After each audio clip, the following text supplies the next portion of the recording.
Cheema town utility store पर, जहां पर ख़रीदार तो बहुत आए लेकिन कोई भी राशन लेकर वापस ना जा सका।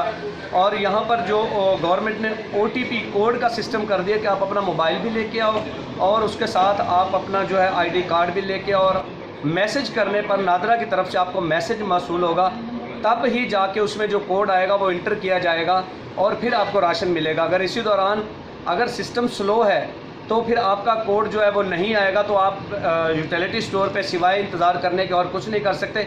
हमारे साथ यहाँ पर एक ख़वातीन मौजूद हैं, उनसे पूछते हैं कि वो ख़रीदारी करने आई और उनका क्या कहना है।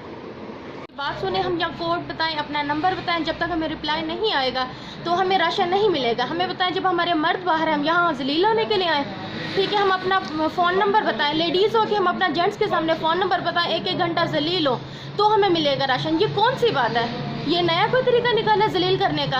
हम एक घंटा यहाँ ठहरे, लाइन में लगे, राशन लें, यहाँ कोई फ़ायदा तो नहीं हो यूटिलिटी स्टोर का, सिर्फ जलील किया जा रहा है। कितनी देर हम यहाँ जलील हों, ठीक है। जिन औरतों के मर्द बाहर है वो औरतें तो यहाँ आएंगी राशन लेने के लिए। इसका ये मतलब तो नहीं है कि हम अपने नंबर बताएं, हम जहाँ जलील हों उसके बाद हमें राशन लिया जाए। इससे बेहतर है कि हम घर बैठे रहें, भूखे मरें, यही कुछ कर सकते हैं हम, और तो कुछ नहीं कर सकते ना। ये नया असूल निकाला गया कि अपना नंबर बताएं। क्यों बताएं? हम औरतें हैं कि अपना नंबर, हमारी प्राइवेसी तो ख़त्म हो गई। बराए मेहरबानी इस रूल को चेंज किया जाए, हमें जलील ना किया जाए, ठीक है ना। बेहतर होगा कि हम फिर यहाँ आना छोड़ दें, यही कह सकते हैं हम, और तो कुछ नहीं कह सकते। वज़ीर आज़म शहबाज शरीफ, अगर आप आ गए हैं यहाँ रिलीफ देने के लिए तो ये कौन सा तरीक़ाकार है, ठीक है ना। प्लीज़ इस रूल को चेंज किया जाए, ठीक है ना, हमारे लिए मुश्किलात पैदा ना की जाए, मेहरबानी।